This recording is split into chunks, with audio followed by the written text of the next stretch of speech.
Good morning everyone. मेरा नाम शिल्पा कुलकर्णी है और मैं एक सिंपल हाउसवाइफ थी और अभी बिजनेस वुमेन भी हूँ। सबसे पहले तो मैं धन्यवाद कहना चाहूँगी हमारे मिलेनियर वर्ल्ड वाइड के सिस्टम का और दीपल मैम का, जिनकी वजह से ही आज मैं यहाँ पे हूँ। इस पावर टॉक में आज मुझे बोलने का मौका मिला है। और उसके साथ ही मैं धन्यवाद कहना चाहूँगी मेरे ग्रेट अपलाइन नवता बनबरे मैम और सचिन बनबरे सर का, जिनकी वजह से, जिनके सपोर्ट की वजह से आज मैं यहाँ पे हूँ, वेस्टिज में हूँ और मेरा बिजनेस बिल्ड कर रही हूँ। तो मेरा बचपन बहुत छोटे से गांव में गुजरा है। मेरा जन्म मराठवाड़े के बीड ज़िले में हुआ था और मुंगूसवाड़े करके हमारा जो गांव है वो गांव बहुत छोटा है और वहाँ पे उस वक्त कुछ भी सुविधाएं नहीं थी। बिजली नहीं थी, पानी की बहुत सारी दिक्कत थी, स्कूल भी नहीं था। तो हम 3 बहन भाई थे, मैं सबसे बड़ी थी, मेरा एक छोटा भाई है और मेरी बहन भी है। तो हम तीनों के लिए मेरी माँ ने बहुत सी पढ़ाई के लिए हमारी मुश्किलें झेली है। वो हमको लेके अलग अलग शहरों में रहती थी हमारी पढ़ाई के लिए। और फिर जब 4th क्लास की मेरी पढ़ाई पूरी हो गई, 4th स्टैंडर्ड की, तब हम छुट्टियों में हमारे गांव आए थे। तो गांव आने के बाद ऐसा था उस वक्त, जैसे मैंने बताया कि ऐसा छोटा सा गांव था, ऐसा माहौल था कि वहाँ पे छोटी सी उम्र में ही लड़कियां घर का सारा काम कर लेती थी, घर की जिम्मेदारियां संभालती थी, खाना पका लेती थी। तो मैं उनके साथ रहते रहते, इन सहेलियों के साथ रहते रहते मैं भी ये सारा काम सीख गई थी।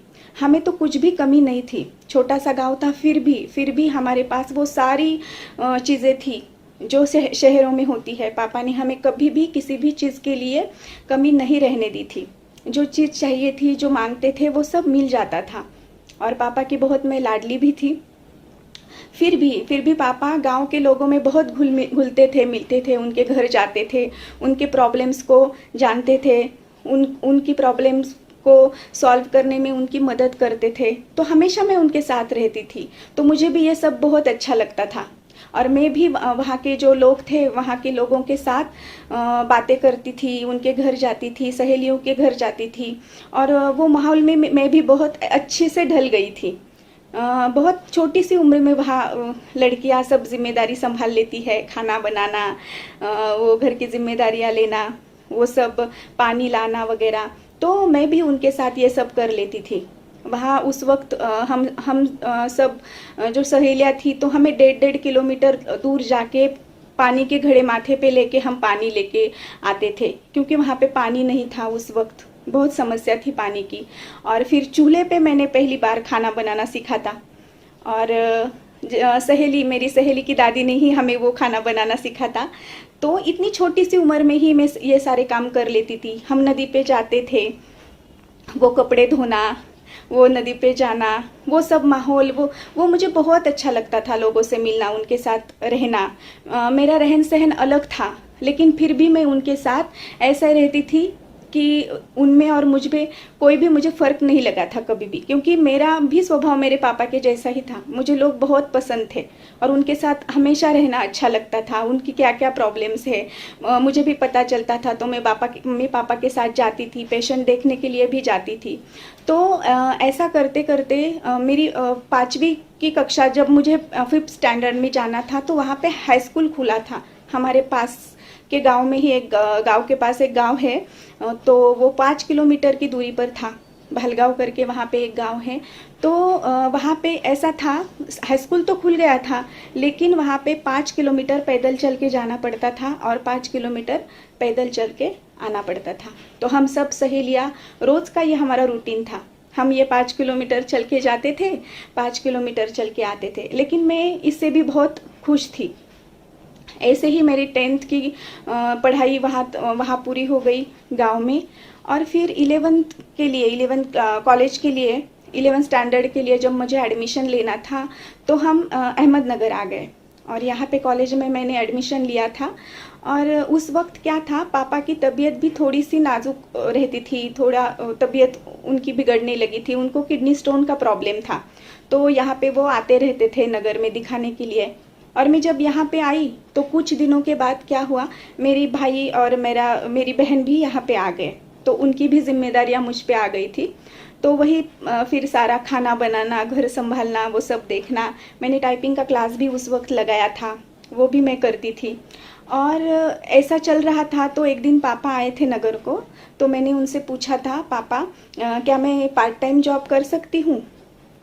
तो वो बोले हाँ, अब यहाँ कोई प्रॉब्लम नहीं, यहाँ तुम कर सकती हो अगर तुम्हें करना है तो। वैसे भी तुम्हें बहुत कुछ करना था, लेकिन वहाँ पे क्या था, मैंने जैसे बताया कि वो गांव बहुत छोटा था, तो हमें परमिशन नहीं थी कहीं भी आने जाने की, और ना ही वहाँ मैं क्लास लगा सकती थी, ना कुछ सीख सकती थी। मुझे अलग अलग फील्ड में रुचि थी, जैसे खाना बनाना, पार्लर में मेरी रुचि थी, फिर मुझे इवेंट मैनेज करना बहुत अच्छा लगता था, और फिर मुझे फिल्म इंडस्ट्री का भी बहुत अट्रैक्शन था उस वक्त।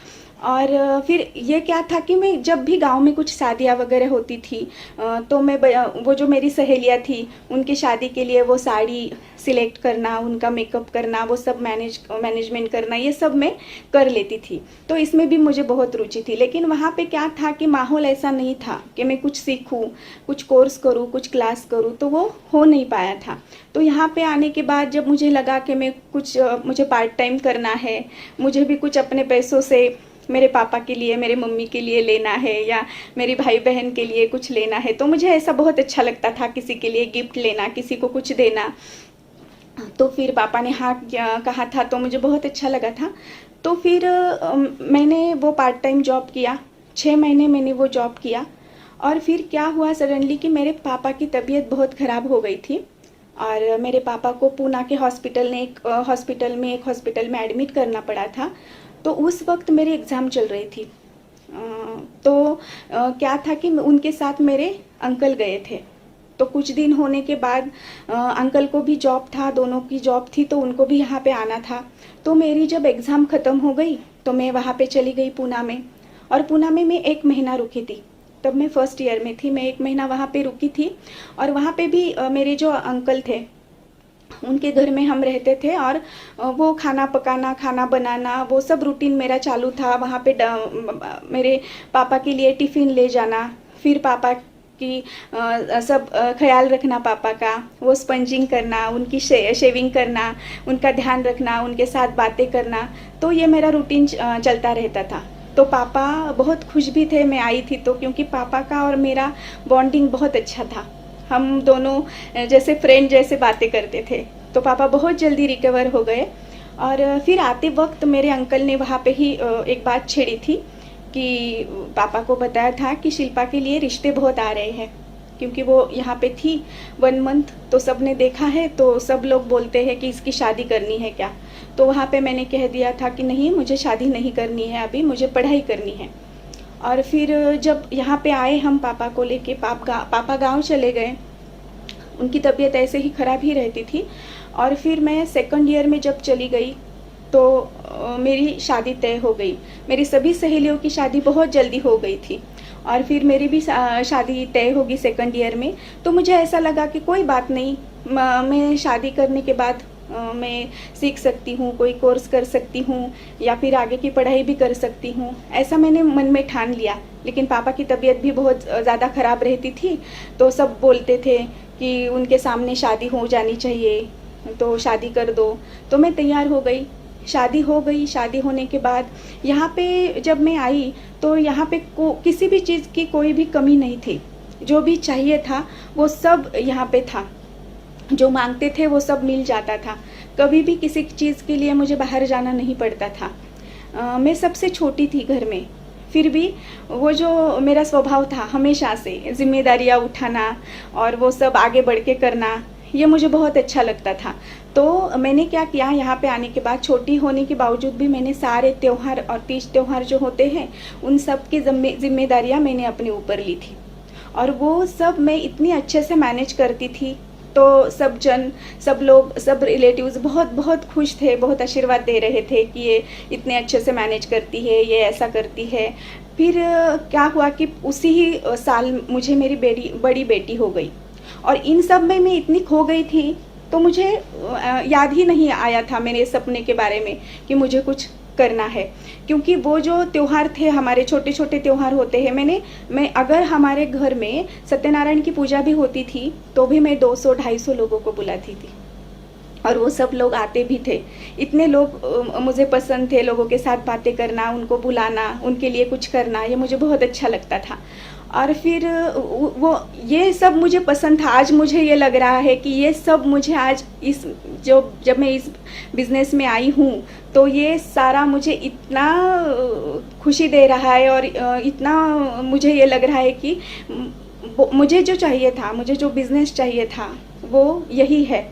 तो ये सब उस वक्त का माहौल था। मुझे नवरात्रि में बहुत अच्छे से मनाती थी, और नवरात्रि में अम्बा माँ पे मैं बहुत विश्वास रखती हूँ, और भगवान पे मुझे बहुत ज़्यादा विश्वास है। और तो नवरात्रि में क्या था, 9 दिन बड़े धूमधाम से मैं मनाती थी। घर में बहुत सारे अलग अलग ग्रुप बुलाती थी, भजन होता था, डांडिया होता था, और घर में इतनी अच्छे अच्छे वो लोग आते थे और आशीर्वाद दे के चले जाते थे, बोलते थे कि आपके घर में ऐसा कुछ भगवान का वास लगता है, और इतना अच्छा आप मैनेज करते हो, वगैरह वगैरह, ऐसे कह के लोग चले जाते थे। तो मैं खुश होती थी।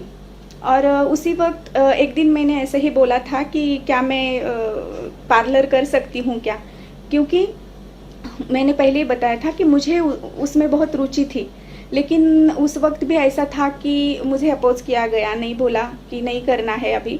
तो कोई बात नहीं, मैं कभी किसी भी बात को पलट के जवाब नहीं देती थी, या किसी को ऐसा नहीं बोलती थी, क्रिटिसाइज़ नहीं करती थी क्यों या क्या, ऐसा कभी नहीं बोलती थी। तो मैंने ठीक है कहा। और मेरी छोटी बेटी जब 8 महीने की हो गई, 8-9 महीने की, तभी मेरे पापा गुजर गए। और मेरे पापा जब गुजर गए, तो उस वक्त मुझे इतना फील हुआ, ऐसा लगा कि मुझे कुछ करना चाहिए था, मुझे मेरे पैरों के ऊपर खड़ा रहना चाहिए था, मुझे इंडिपेंडेंट होना चाहिए था।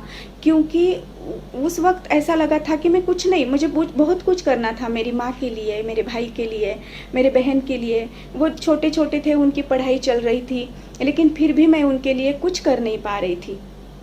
तो वो जो इच्छा थी मेरे मन में, वो ऐसे ही रह गई थी, और मैं कुछ कर भी नहीं पा रही थी। तो ऐसे ही दिन बीतते गए।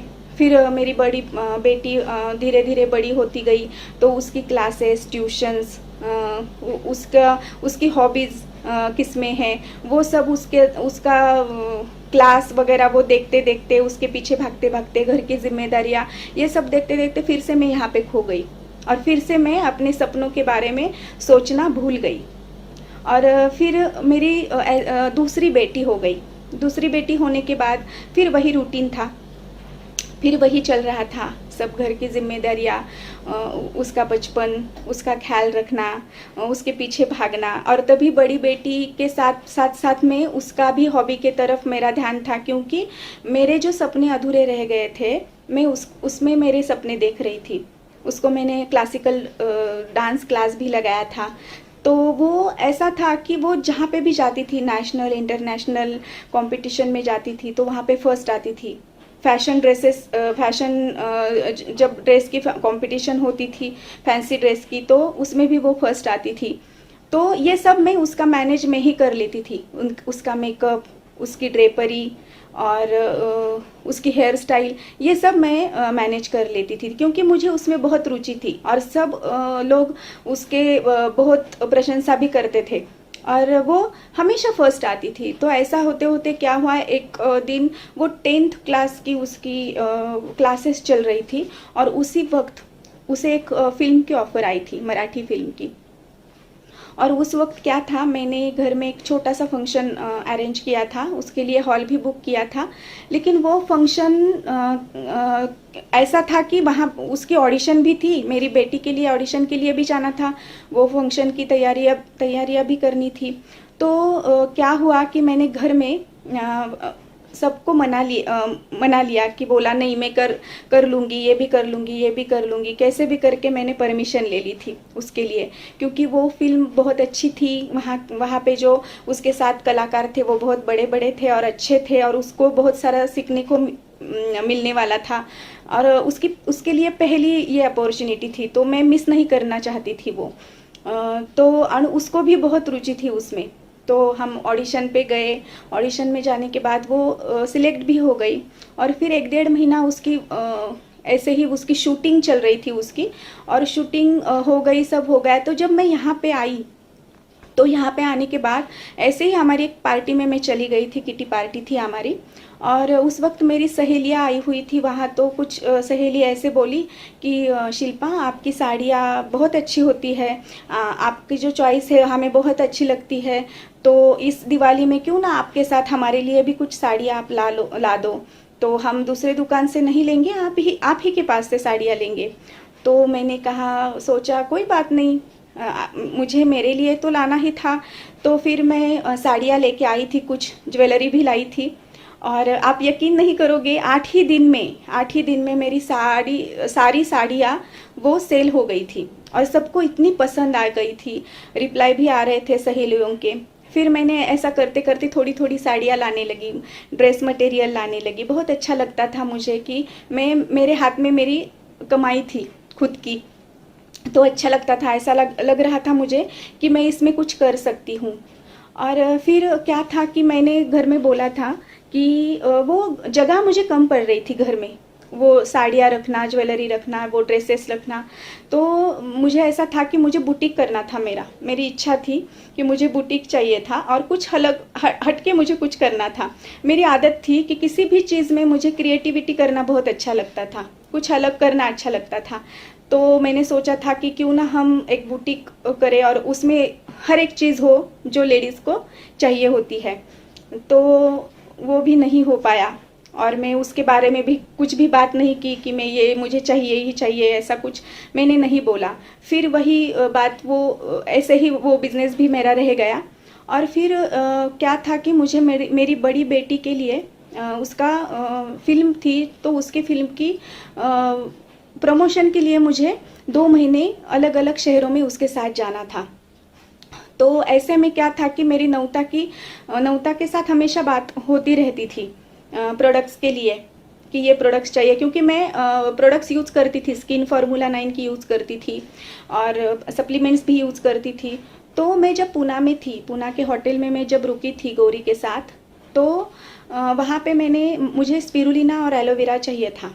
तो मैंने बोला था नवता को कि मुझे ऐसे ऐसे यहाँ पे ये चाहिए, मिल सकता है क्या। उस वक्त नवता औरंगाबाद में थी, फिर भी उसने वो उस वक्त मुझे अरेंज करके दिया था। वो भी एक सर आए थे उसी दिन शाम को एक सर आए थे और रिसेप्शनिस्ट के पास उस होटल में वो सप्लीमेंट्स रख के चले गए थे। तो मुझे बहुत अच्छा लगा था, मैंने उसे फ़ोन भी किया था कि थैंक यू, आप वहाँ होने के बाद भी यहाँ पे आपने मुझे प्रोडक्ट्स दिए।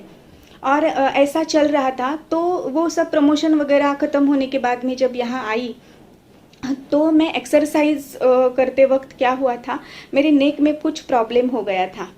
और प्रॉब्लम होने के बाद वो क्या हुआ था कि मैं ये हाथ भी हिला नहीं पा रही थी, कुछ वज़न उठा नहीं पा रही थी, बहुत पेन हो रहा था, रो रही थी मैं। और उसी वक्त मेरी नवता से बात हो गई थी और मैंने नवता से पूछा था कि ऐसा ऐसा मुझे हो रहा है और मुझे एलोपैथी नहीं लेनी है, क्योंकि डॉक्टर ने मुझे बताया था कि आपको ट्रैक्शन लेना पड़ेगा। लेकिन मैंने ट्रैक्शन नहीं लिया, मुझे नहीं लेना था, क्योंकि और पापा हमेशा ये भी बोलते थे मुझे कि बेटा और वो जो गोलियां होती है एलोपैथी की, वो ज़्यादा गोलियां नहीं लेनी है, उससे क्या होता है कि हमारे ऑर्गन पे असर होता है। तो आप ज़्यादा गोलियां कभी भी मत खाना।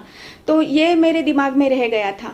तो मैंने कैसे भी करके वो पेन बिल्कुल मुझे सहन नहीं हो रहा था, तो मैं 8 दिन के लिए वो गोलियां ली थी।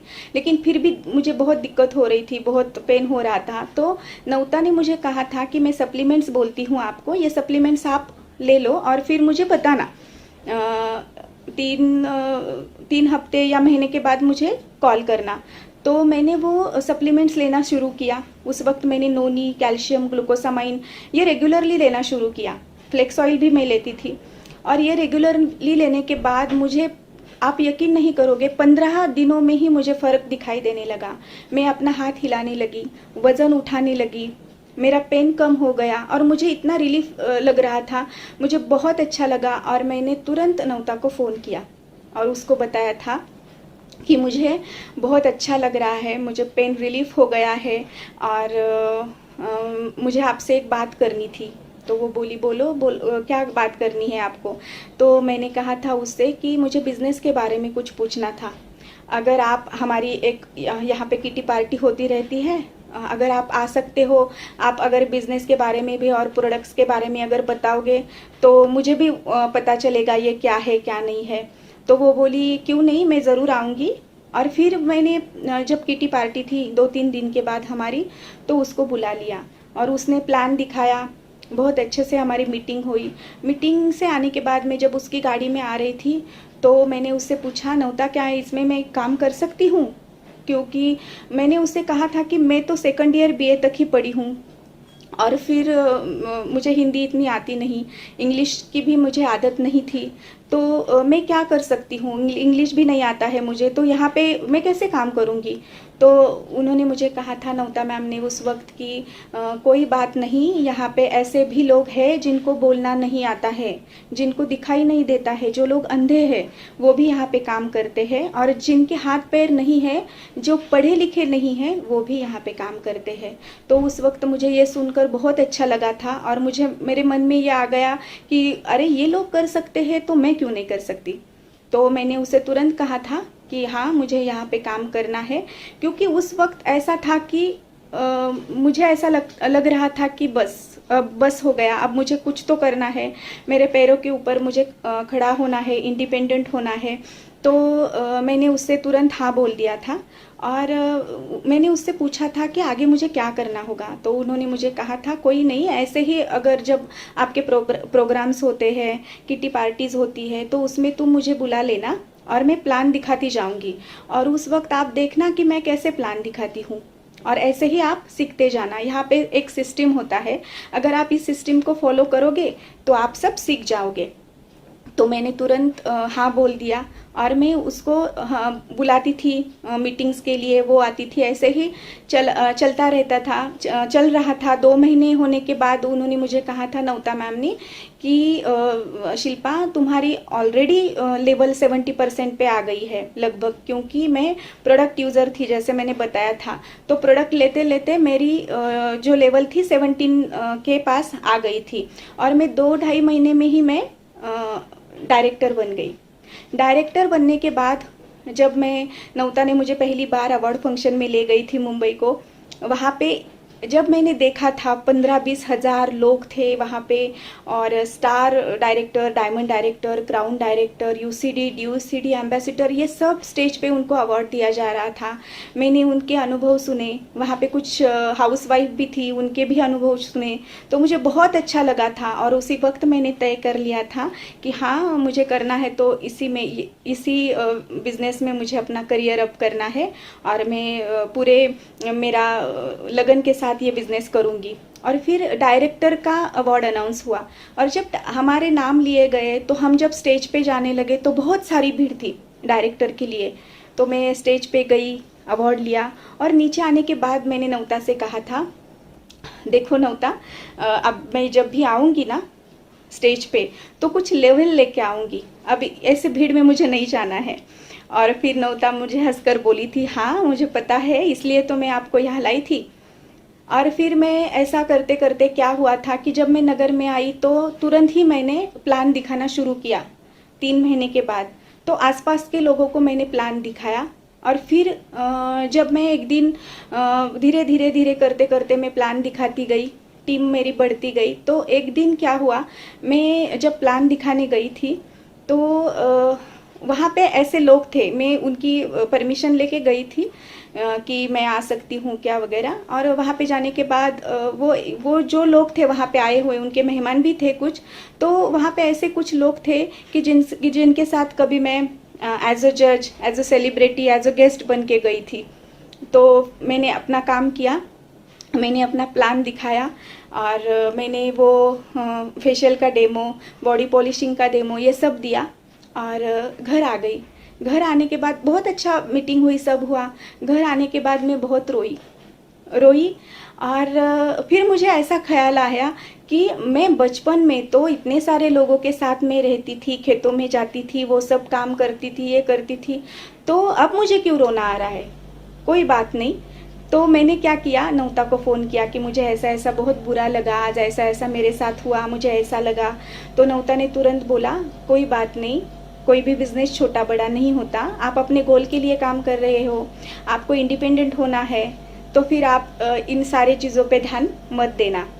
तो ये सब हो गया और दूसरे दिन क्या हुआ कि नवता ने मुझे दीपल मैम के 4 वीडियोस भेजे थे।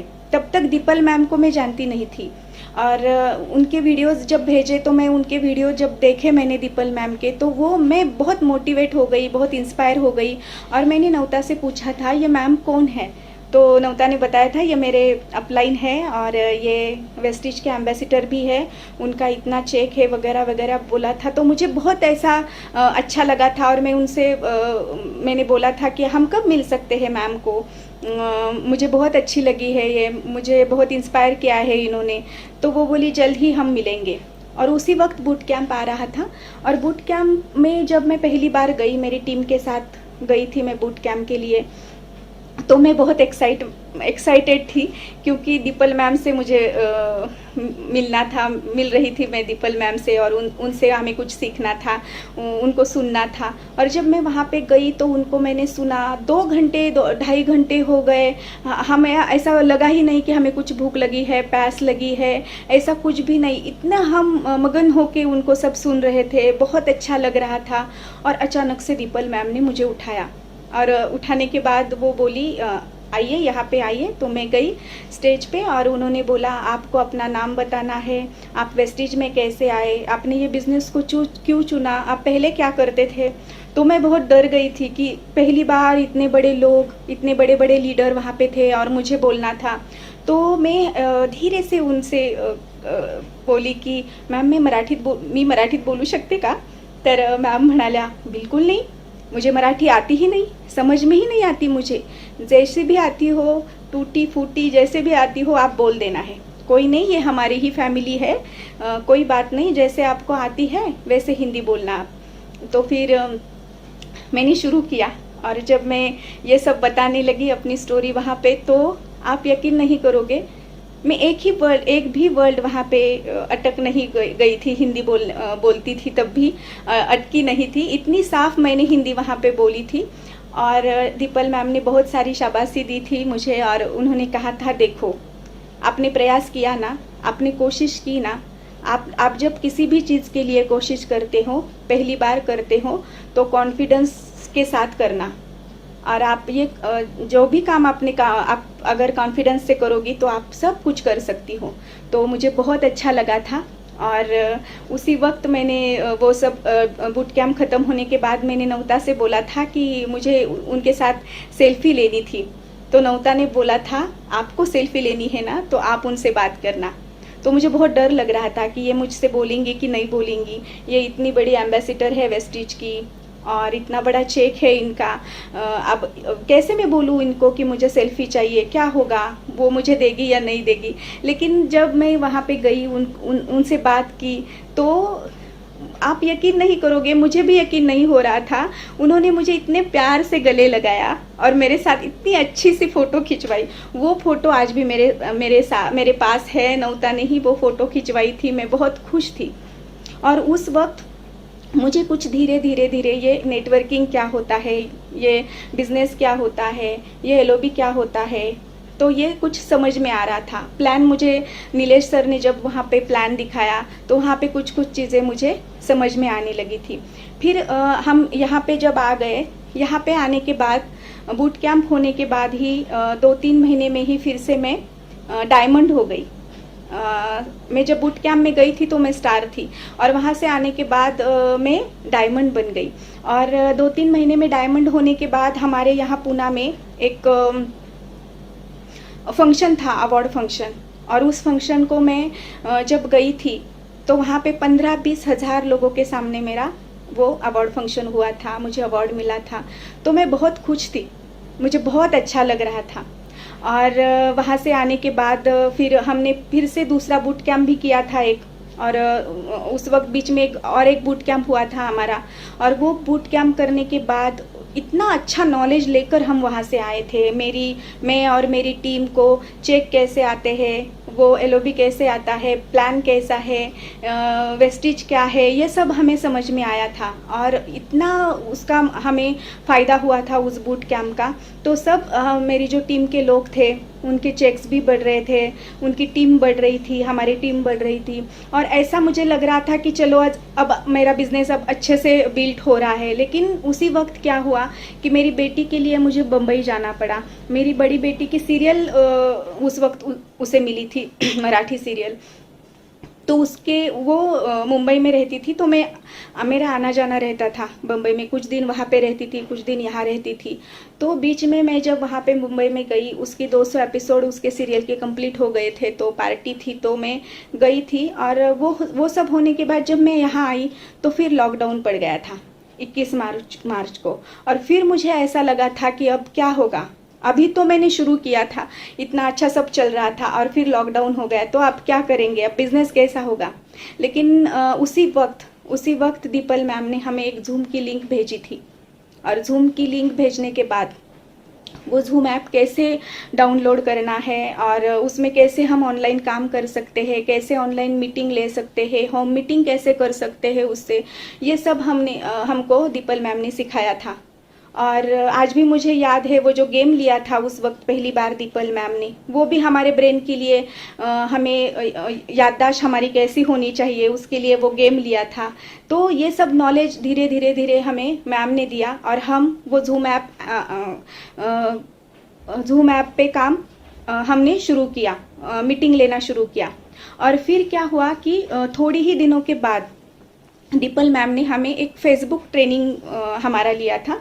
तो वो फेसबुक ट्रेनिंग में दीपल मैम ने इतने अच्छे से हमें बताया था कि फेसबुक के थ्रू हम अपना बिजनेस कैसे बढ़ा सकते हैं, उसे हम कैसे बिल्ड कर सकते हैं, हमारे टीम में कैसे फ़ायदा होगा। और ये सब करने के बाद इतने अच्छे से वो मुझे फ़ायदा हुआ था वो उस फेसबुक ट्रेनिंग का।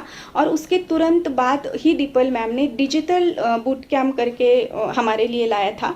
डिजिटल बूट कैम्प हम आज भी कर रहे हैं, और उस बूट कैम्प का बहुत ज़बरदस्त हमें फ़ायदा हुआ था। क्योंकि उस बूट कैम्प ने जो बोला था दीपल मैम ने कि 90 डेज़ में आपको 20 लोगों को स्पॉन्सर करना है। और उसके पहले ही जो फेसबुक का हमने ट्रेनिंग लिया था, तो उसका मुझे इस बूट कैम्प में बहुत फ़ायदा हुआ था। क्योंकि जो काम मुझे 3 महीने में करना था, तो मैंने 20 लोगों को पहले महीने में ही मैंने स्पॉन्सर किया था। मैंने नवता को फ़ोन भी किया था उस वक्त कि ये सब मुझे फ़ायदा हुआ था दीपल मैम के फेसबुक की ट्रेनिंग की वजह से। और ऐसा सब चल रहा था। और वो बूट कैम्प करने के बाद इतना बड़ा हमारा वॉल्यूम बढ़ गया, हमारे चेक्स भी बढ़ गए, एलओबी भी आने लगे। और जब मैं फील्ड में जाके काम करती थी तब भी इतना काम नहीं हो पा रहा था, जबकि ऑनलाइन अब हम कर रहे हैं उसका मुझे बहुत सारा फ़ायदा हो गया। और मैं आपको एक मेरा ये बताना चाहूँगी, अनुभव बताना चाहूँगी। चैलेंजेस तो बहुत आए हैं मेरे लाइफ में, अभी भी चल रहे हैं, लेकिन मैं उनको कैसे फेस करना है ये इस सिस्टम ने हमें सिखाया है। और फिर वहाँ पे जो दीपल मैम ने हमें मॉर्निंग रिचुअल सिखाया था बूट कैम्प में, और ग्रैटिट्यूड सिखाया था। ग्रैटिट्यूड क्या होता है, किसी के लिए थैंकफुल होना क्या होता है, उससे मुझ में बहुत सारा पॉजिटिवनेस आ गया था। मैं बहुत खुद को बहुत पॉजिटिव महसूस कर रही थी। इस पैंडेमिक स्थिति में भी हमें वो कोरोना का बाहर क्या चल रहा है, ये कोरोना है, ऐसा है, उससे हमें कुछ फ़र्क नहीं पड़ता था, या मुझे कुछ भी नहीं उसका ये लग रहा था कि बाहर कोरोना है, ऐसा होगा वैसा होगा। लेकिन क्योंकि हमारी ये जो ट्रेनिंग चल रही थी मॉर्निंग रिचुअल ग्रैटिट्यूड, ये जो हम रोज़ करते थे, तो उससे हम इतने पॉजिटिव रहते थे, तो हमें किसी भी चीज़ का कोई भी डर नहीं लग रहा था। और फिर उसके साथ हम प्रोडक्ट्स भी लेते थे, क्योंकि ये आज सब कहते हैं इम्यूनिटी।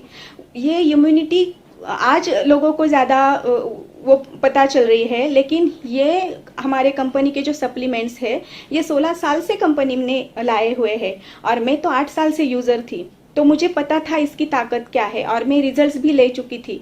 तो मुझे बहुत वो अच्छा लग रहा था वो मॉर्निंग रिचुअल करने के बाद, वो ग्रैटिट्यूड करने के बाद।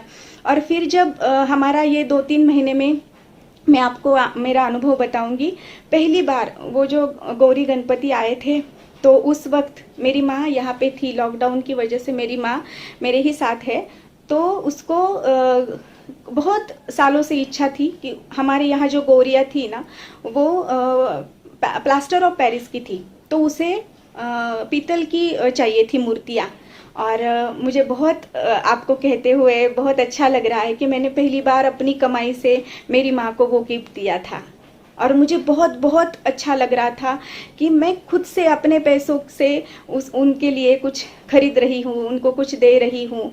और ऐसा मैंने आज भी मुझे ये भी एक आपको शेयर करने के लिए मुझे अच्छा लगेगा, क्योंकि वो ये है कि मैंने अपनी किटी पार्टी के पैसे मैं खुद देती हूँ, मैं किसी से नहीं मांगती। मैंने खुद वो किटी पार्टी के लिए मैंने लगाई है अपने लिए। मैं खुद 10,000 रुपये निकाल के वहाँ पे देती हूँ। और ये सब हो पा रहा है इस सिस्टम से, इस बिज़नेस से। ये सब मुझे वो जो कॉन्फिडेंस आया है कि मैं अपने पैरों के ऊपर खड़ी हूँ, मेरे हाथ में मेरे खुद की कमाई आ रही है, तो मैं इससे बहुत बहुत खुश हूँ। और ऐसा ही ये 2-3 महीने में कुछ कुछ चीज़ें मैंने घर में ली है।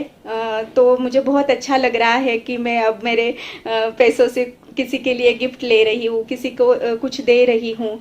तो मैं यहाँ पे यही आप सबको कहना चाहूँगी कि यहाँ पे जो भी लेडीज़ आई है, जो भी आपने जिन्होंने भी आपको यहाँ पे बुलाया है, तो उनसे ज़रूर फ़ोन पे बात करना ये पावर टॉक ख़त्म होने के बाद।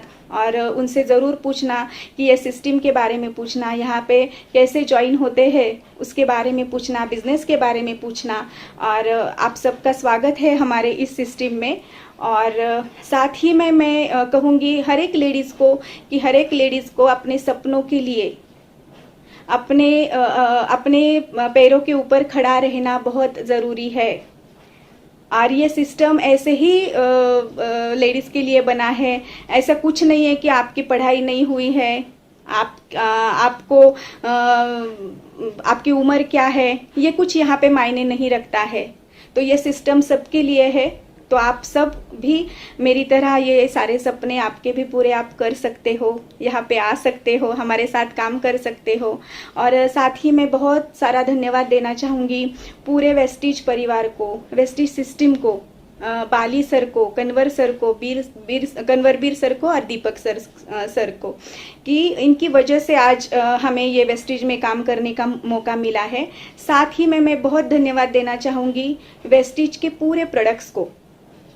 और साथ साथ फिर से मैं धन्यवाद देना चाहूँगी इस मिलेनियर वर्ल्ड वाइड के सिस्टम को, जिनकी वजह से, इस सिस्टम की वजह से ही हम इतना सारा नॉलेज ले पा रहे हैं और आगे बढ़ पा रहे हैं। और thank you so much the people ma'am, Nilesh sir. और फिर से मैं धन्यवाद देना चाहूँगी मेरे सारे सपोर्टिव डाउन लाइन और मेरे सारे क्रॉस लाइन और पूरी वेस्टीज मैनेजमेंट और नवता मैम और सचिन सर को मैं बहुत बहुत दिल से धन्यवाद देना चाहूँगी। और आप सबको भी ज़रूर कहूँगी कि हमारे इस मिलेनियर वर्ल्ड वाइड के चैनल को आप सब्सक्राइब करें, उसे लाइक करें और शेयर भी करें। आपको जब भी आपको ऐसे पावर टॉक देखने के लिए अगर आप उत्सुक है, तो अगर आप इसे लाइक करोगे तो आपको इस जो भी अगले का वीडियो, आगे जो वीडियो आएगा, तो उस वीडियो की नोटिफिकेशन आपको आपके मोबाइल में मिल जाएंगी। तो आप ज़रूर इस चैनल को सब्सक्राइब करना ना भूलना, लाइक करना ना भूलना। Thank you so much and wish you wealth.